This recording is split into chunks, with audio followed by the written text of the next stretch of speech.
গরমের মরশুমে লস্যি কিংবা শরবত যাই থাক না কেন খেতে কিন্তু ভীষণ ভালো লাগে আর সকলেরই ভীষণ পছন্দের। তো আজকে আমি নিয়ে এসেছি দই আর পুদিনার দারুণ একটা লস্যি। আশা করছি রেসিপিটা আপনাদের খুবই কাজে দেবে। ভালো লাগলে অবশ্যই লাইক করে বন্ধুদের সাথে শেয়ার করার অনুরোধ রইল। আর আমার চ্যানেলে নতুন হয়ে থাকলে অবশ্যই চ্যানেলটিকে সাবস্ক্রাইব করে পাশে থাকা বেল আইকনটিকে অন করে রাখবেন। তবে চলুন রেসিপিটা দেখে নেওয়া যাক। এখানে আমি নিয়েছি বেশ অনেকটাই পুদিনা পাতা আর নিয়েছি টক দই। পুদিনা পাতাগুলোকে ভালো করে ধুয়ে নিয়েছিলাম। এখন আমি পাতাগুলোকে এভাবে ভালো করে তুলে নিয়ে তারপর ডগাটা নিয়ে নিচ্ছি। এই যে ডাঁটার মতো যে অংশটা, এটা কিন্তু আমি ফেলে দেব। তো এইভাবে পুদিনা পাতাগুলোকে আমি ভালো করে বেছে নিচ্ছি। পুদিনা পাতার উপকারিতা আশা করছি আপনারা সকলেই জানেন। গরমে যেমন রিফ্রেশিং এনে দেয়, তেমনি এটা কিন্তু খাবার হজমেও সহায়তা করে। তো এইভাবে আমি পাতাগুলোকে বের করে নিয়েছি।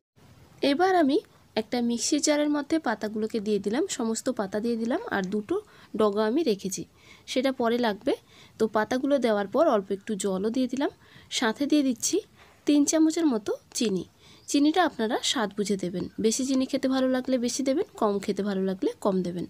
তো চিনি দিয়ে ভালো করে মিক্সিতে পেস্ট করে নিয়েছি। এবার আমি দিয়ে দেব টক দই। টক দইটা ফ্রিজে ছিল, তার জন্য দেখুন একটু নিচের দিকে জমাট বেঁধে গেছে। তো এইভাবে চামচে তুলে টক দইটা দিয়ে দিচ্ছি।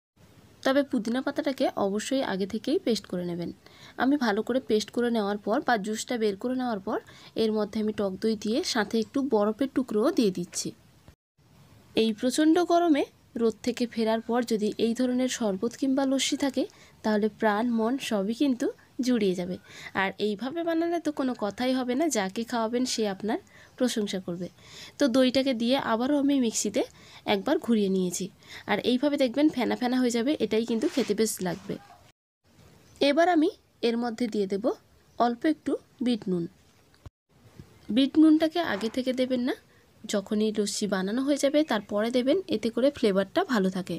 তো ওই কারণে আমি লস্যিটা বানিয়ে নেওয়ার পর বিট নুন দিলাম, আর অল্প একটু নর্মাল যেটা রান্নার নুন সেই নুনও দিয়ে দিলাম। যেহেতু টক দই দিয়ে বানিয়েছি, একটু টক টক ভাব থাকে। এবার মিক্সির ঢাকনা বন্ধ করে একটুখানি জাস্ট ঝাঁকিয়ে নিয়েছি। এটাকে কিন্তু আর ব্লেন্ড করা যাবে না। তো ঝাঁকিয়ে নেওয়ার পর এখন আমি নিয়ে নিয়েছি দুটো কাঁচের গ্লাস, আর গ্লাসের মধ্যে দিয়ে দিচ্ছি লস্যিগুলোকে। প্রথমে গ্লাসে ঢালার আগে আমি গ্লাসে ঢেলে এইভাবে একটু লস্যিটাকে ঝাঁকিয়ে নিয়েছি, যাতে করে লস্যির মধ্যে ফেনা উঠলে কিন্তু খেতে বেশ ভালো লাগবে। আর এবার আমি সার্ভ করে দিচ্ছি। দেখুন, এটা খেতে যেমন দুর্দান্ত হয় আর গন্ধটাও কিন্তু বেশ ভালো। লস্যি সার্ভ করার পর অল্প একটু লেবুর রস দিয়ে দিচ্ছি, এতে করে খেতে কিন্তু বেশ ভালো লাগবে। লেবুর রস দিয়ে এখন আমি দিয়ে দিলাম অল্প অল্প বিট নুন, এইভাবে ওপর দিয়ে ছড়িয়ে দিচ্ছি। এমনই নিত্য নতুন রেসিপির আপডেট পেতে আজই আমার চ্যানেলটিকে সাবস্ক্রাইব করে রাখুন, আর পাশে থাকা বেল আইকনটিকে অবশ্যই অন করে রাখবেন সবার আগে নোটিফিকেশান পাওয়ার জন্য।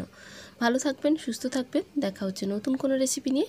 আর এই ধরনের সামার ড্রিঙ্কস কিংবা আইসক্রিমের রেসিপি পেতে অবশ্যই চ্যানেলটিকে সাবস্ক্রাইব করে রাখুন। নতুন হয়ে থাকলে তো অবশ্যই করে রাখবেন। ভিডিওটি শেষ পর্যন্ত দেখার জন্য আপনাদের অসংখ্য ধন্যবাদ।